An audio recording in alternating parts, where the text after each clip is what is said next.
আসসালামু আলাইকুম রহমতুল্লাহ। সুপ্রিয় শিক্ষার্থী বন্ধুরা, তোমরা সকলে কেমন আছো? আশা করছি আল্লাহর পাকের রহমতে অনেক ভালো আছো। তো আজকে তোমাদের জন্য একটা ভিডিও নিয়ে আসছি। ভিডিওটা হলো ইংলিশ গ্রামারের প্রাণ বলা হয় যাকে, টেন্স।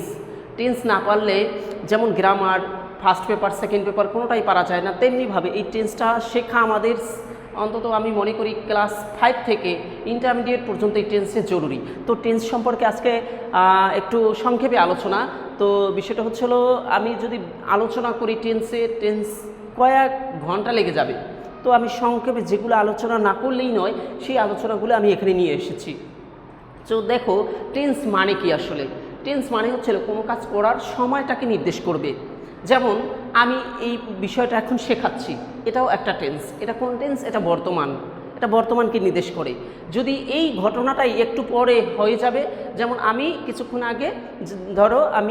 আগে ইংরেজি টেন্স শিখিয়েছি বা গ্রামার শিখিয়েছি, তো সেটা হয়ে যাবে পাস্ট। আর আমি আগামীকাল শেখাবো, সেটা হবে ভবিষ্যৎ। তাই টেন্স হলো এরকম যে কোনো কাজ করার সময়টাকে টেন্স বলে। যখন হচ্ছে সেটা হলো বর্তমান, আর কিছুক্ষণ আগে হওয়া এটা হলো পাস্ট, আর কিছুক্ষণ পরে হবে বোঝালে সেটা হলো ভবিষ্যৎ। এটা হলো এই 3 প্রকার টেন্স। টেন্সটা ভালো করে একটু আমি বলতেছি। কোনো কাজ করার সময়কে টেন্স বলে। টেন্স মূলত প্রথমত 3 প্রকার, তা হচ্ছে প্রেজেন্ট, পাস্ট, ফিউচার। প্রেজেন্ট যেমন যেটা চলমান, চলতে আছে, যেমন আমি এখানে লেকচার দিচ্ছি, এটা বর্তমান। আমি কিছুক্ষণ আগে লেকচার দিয়েছিলাম, সেটা অতীত। আর আমি আগামীকাল লেকচার দেব, সেটা ভবিষ্যৎ।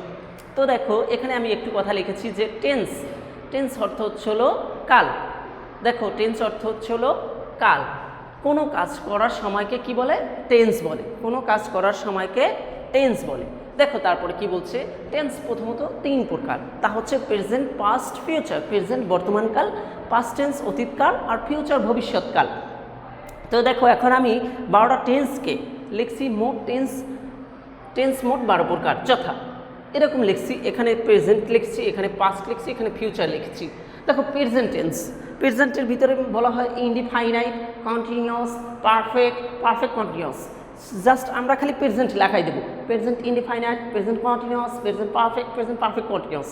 তেমনিভাবে past indefinite, past continuous, past perfect continuous. আবার দেখো, ফিউচার খালি ফিউচার লাগিয়ে দেবে। Future indefinite, future continuous, future perfect continuous tense. তো দেখো, এখন আমি স্ট্রাকচার নিয়ে আলোচনা করব, প্লাস আমি এর বাংলাটা বলে যাব। প্রেজেন্ট ইনডিফাইনাইট কি? বর্তমানকালে কোনো কাজ হয় বা চলে, নিকট অতীত, নিকট ভবিষ্যৎ, চিরন্তন সত্য ইত্যাদি বোঝাবে প্রেজেন্ট ইনডিফাইনাইট টেন্সে। প্রেজেন্ট ইনডিফাইনাইট টেন্সের গঠন কি? সাবজেক্ট প্লাস V1 মানে হলো ভার্বের প্রথম ফর্মটা বা বেস ফর্ম।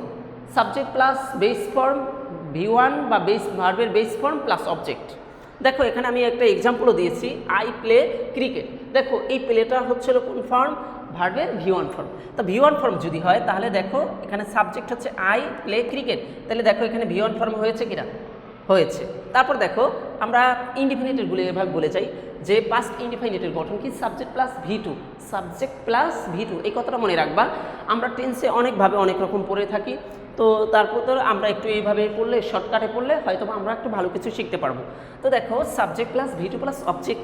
এখানে দেখো, এখানে মূল ভাবটা হচ্ছিল প্লে এর V2 ফর্ম কি? প্লেড। দেখো, এখানে যদি এম থাকতো, আই আম স্টুডেন্ট যদি থাকতো, তখন কিন্তু এখানে ওয়াচ হতো। কেন? এম এর পাস্ট ওয়াচ। তেমনিভাবে এখন দেখো, ফিউচার কি? Subject plus shall will plus V1 plus object. Shall will V1 plus object. দেখো, আমরা জানি শ্যাল উইল কোন ভার্ব? Modal auxiliary verb. এরপরে ভার্বের রাইট ফর্মস অফ ভার্বে আমি বলেছিলাম যে ভার্বে V1 ফর্ম হয়। তেমনিভাবে ফিউচার ইনডিফিনিট টেন্স কি? Shall will plus V1। তাহলে দেখো, এখানে লিখছে কি? I shall play cricket. Just দেখো, আই প্লে ক্রিকেটটারই ওখানে লিখে দিয়েছি কি? আই এর পরে শ্যাল বসে। একটা কথা মনে রাখবে, আই এর পরে শ্যাল বসে, আর অন্য ক্ষেত্রে উইল। হ্যাঁ, আই এর পরে উইল বসে যদি জোর দেওয়া বুঝায়। তো দেখো, এই জন্য লিখছি আই শ্যাল প্লে ক্রিকেট। তারপর দেখো, প্রেজেন্ট কন্টিনিউয়াস টেন্সের গঠন। প্রেজেন্ট কন্টিনিউয়াস টেন্স কি? বর্তমানকালে কোনো কাজ হইতেছে, চলতেছে, এরূপ বোঝাবে। বর্তমানকালে কোনো কাজ হইতেছে বা চলতেছে, এরূপ বোঝাবে। এরূপ বোঝালে কি? প্রেজেন্ট কন্টিনিউয়াস টেন্স হয়। তো দেখো, এখানে গঠনটা লিখেছি সাবজেক্ট প্লাস অ্যামিজার। এখানে তুমি লিখতে পারো to be verb plus V1 plus ING. Present continuous টেন্সে। বা am is are plus V1 plus ING এরকম লিখতে পারো। দেখো সাবজেক্ট আই এর পরে কি বসে, এম বসে, এজন্য এম লিখেছি, প্লাস হচ্ছিল মূল ভার্ব হচ্ছিল কি প্লে, প্লের সাথে আইএনজি করেছি। দেখো এম ইজ আর এর কোনো একটা হবে প্লাস যে মূল ভার্বটা থাকবে বাক্যে ওই মূল ভার্বটার সাথে আইএনজি হবে। দেখো এম এর আই এর পরে এম বসছে, আমাদের অক্সিলারি ভার্ব আনা শেষ, প্লাস ভি1 আছে কি প্লে, এর সাথে আইএনজি করেছি, প্লেইং ক্রিকেট। টেন্সে একটা কথা মনে রাখবা, টেন্সে খালি ভার্বের পরিবর্তন হবে, অন্য কোনো সাবজেক্ট বা অবজেক্টের পরিবর্তন হবে না। দেখো পাস্ট কন্টিনিউয়াস কি তেমনিভাবে যে was were plus V1 plus ING, ওখানে পড়ছি এম ইজ আর, এখানে জাস্ট ওয়াজ ওয়ার। দেখো একই, কিন্তু এখানে হবে কি ওয়াজ ওয়ার। তাহলে দেখো এখানে লিখছি আই ওয়াজ প্লেইং ক্রিকেট, এখানে কিন্তু ওয়াজ প্লেইং ক্রিকেট।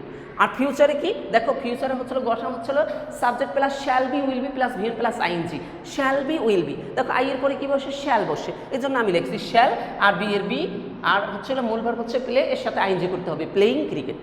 তারপর দেখো next perfect, subject plus have has, এখানে টু হ্যাভ বললেও হবে, ঠিক আছে, to have plus V1 plus V3, to have plus V3, অথবা have has plus V3. Present পারফেক্টের গঠনটা হচ্ছে হলো subject plus have has plus V3 form. তাহলে দেখো এখানে লিখছি কি আই এর পরে হ্যাভ বসে, আই এর পরে হ্যাজ বসে না, কেন বসে না, আই হচ্ছিল প্লুরাল, আই হচ্ছিল প্লুরাল ফার্স্ট পারসন। একটা কথা মনে রাখবা, সিঙ্গুলার সাবজেক্টে চাই সিঙ্গুলার ভার্ব, প্লুরাল সাবজেক্টে চাই প্লুরাল ভার্ব। তা দেখো এখন দেখো আই এর পরে হ্যাভ বসে, আই হ্যাভ, আমাদের ভি1 ফর্মটা হচ্ছিল প্লে। এখন দেখো এখানে স্ট্রাকচার অনুসারে হচ্ছিল হ্যাভাস প্লাস ভি3, তাহলে আমাদের হ্যাসের কোনো একটা আনতে হবে, প্লাস আনলাম হ্যাভ, তারপর হচ্ছিল ভার্ব হচ্ছিল প্লে, এর সাথে আমরা ভি3 ফর্ম করে দেবো প্লেট, ক্রিকেটের ক্রিকেট। তেমনিভাবে পাস্ট পারফেক্ট ওখানে আসলে হ্যাভাস, আর এখানে হবে হ্যাড প্লাস ভি3, এখানে হবে কি হ্যাড প্লাস ভি3। তাহলে দেখো এখানে সাবজেক্টের পরে হ্যাড আনবো, প্লাস আমাদের মূল ভার্বটা রয়েছে প্লে, এর ভি3 ফর্ম করবো কি প্লেট, ক্রিকেটের ক্রিকেট। আবার দেখো ফিউচারে কি, ফিউচারে হচ্ছে হলো shall have will have plus V3 form, shall have will have plus V3 form. দেখো শ্যাল হ্যাভ, আইয়ের পরে শ্যাল বসে, এর জন্য শ্যাল লিখছি, আর স্ট্রাকচার অনুসারে শ্যাল হ্যাভ দিয়েছি, আর এখানে মূল ভার্ব রয়েছে প্লে, এর সাথে আমরা ভি3 ফর্ম করবো played, I shall have played cricket. Next one দেখো present perfect continuous tense. Present perfect continuous টেন্সে একটু কথা বলি, এটা হচ্ছে হলো have been, has been plus V1 plus ING, এখানে সিন্স ফরের ব্যবহার রয়েছে, তবে হ্যাঁ সিন্স ফরের ব্যবহার আমরা রাইট ফর্মস অফ ভার্বে শিখবো, এখানে সংক্ষেপে আমরা শিখবো। তো দেখো এখানে রয়েছে কি subject plus have been, has been plus V1 plus ING, যেহেতু আমাদের সাবজেক্ট আছে কি আই, আইয়ের উপর ডিপেন্ড করে আমাদের হ্যাভ হবে না হ্যাজ হবে, অবশ্যই হ্যাভ হবে। দেখো I have been playing cricket, কেন আমাদের গঠনটা ছিল have been, has been plus V1 plus ING, তাহলে আই এর পরে হ্যাভ বিন প্লাস মূল ভার্ব হচ্ছিল কি প্লে, এর সাথে আইএনজি প্লেইং, তাহলে I have been playing cricket. তেমনিভাবে এখানে কিন্তু হ্যাভেসের জায়গায় হ্যাট হয়ে যাবে, আর হ্যাট হয়ে যাবে, আর বিন তো ওখানে দিয়েছিলাম হ্যাভ বিন হ্যাজ বিন। তাহলে দেখো এখানে কি পাস্ট পারফেক্ট কন্টিনিউয়াস টেন্সের গঠন কি subject plus had been plus V1 plus ING. তাহলে দেখো এখানে সাবজেক্ট আছে কি আই, লিখলাম আই, আমাদের স্ট্রাকচার অনুসারে হ্যাড বিন লিখলাম হ্যাড বিন, আমাদের ভার্ব আছে কি প্লে, এর সাথে আইএনজি প্লেইং, ক্রিকেটের ক্রিকেট বাকি অংশ। তারপর দেখো আবার এখানে রয়েছে কি ফিউচার পারফেক্ট কন্টিনিউয়াস টেন্সে, দেখো subject plus shall have been will have been V one plus ING. দেখছো একটু কথা খেয়াল করছো, প্রত্যেকটা কিন্তু কন্টিনিউয়াস মানে চলমান, ভি1 প্লাস আইএনজি থাকবে। দেখো এখানে খালি প্রেজেন্ট কন্টিনিউয়াসে ছিল have been, has been, past perfect continuous টেন্সে হ্যাড বিন, আর ফিউচার পারফেক্ট কন্টিনিউয়াস টেন্সে shall have been, will have been plus V1 plus ING. দেখো এখানে স্ট্রাকচারটা এক্সাম্পলটা হয়েছিল আই শ্যাল হ্যাভ বিন, আমাদের ভার্ব হচ্ছে প্লে, এর সাথে প্লেইং, ক্রিকেটের ক্রিকেট। আশা করছি প্রিয় শিক্ষার্থী বন্ধুরা তোমরা যদি এই ভিডিওটা এ টু জেড সুন্দর করে দেখতে পারো, টেন্সের অন্তত একটা টেন্সকে 12টা টেন্সে রূপান্তর করা, একটা যে কোনো বাক্যকে 12টা টেন্সে রূপান্তর করা, যে কোনো গ্রামার শিখতে এই ফরম্যাটটা তোমরা লিখে রাখবে, এই ফরম্যাটটাই হচ্ছিল তোমাদের মেইন। তারপর হচ্ছিল আরও যে মনে করো কি সংজ্ঞা টঙ্গা বা বিভিন্ন কিছু রয়েছে ট্রান্সলেট, এগুলো পরবর্তীতে ইনশাল্লাহ দিয়ে দেবো। কিন্তু ফার্স্ট রাউন্ডে তোমরা কি এই সবটা শেখো ভালো করে, স্ট্রাকচারগুলি দেখো, এইটুকু শিখলে তোমরা গ্রামারে অন্তত গ্রামারটা ভালো করে শিখতে পারবে। তো শিক্ষার্থী বন্ধুরা আশা করছি তোমরা এই ভিডিওটা সুন্দর করে ফুললিভাবে এনজয় করবে। পাশাপাশি হচ্ছে হলো তোমাদের জন্য দোয়া করি, ইনশাল্লাহ তোমরা এটা যদি মনে করো সুন্দর করে একটু জেট না টেনে দেখতে পারো, তাহলেই তোমরা কাঙ্ক্ষিত টেন্সের যে চাওয়া পাওয়া সেটা ইনশাল্লাহ পূরণ করতে পারবে। ওকে শিক্ষার্থী বন্ধুরা, ধন্যবাদ, ভালো থেকো।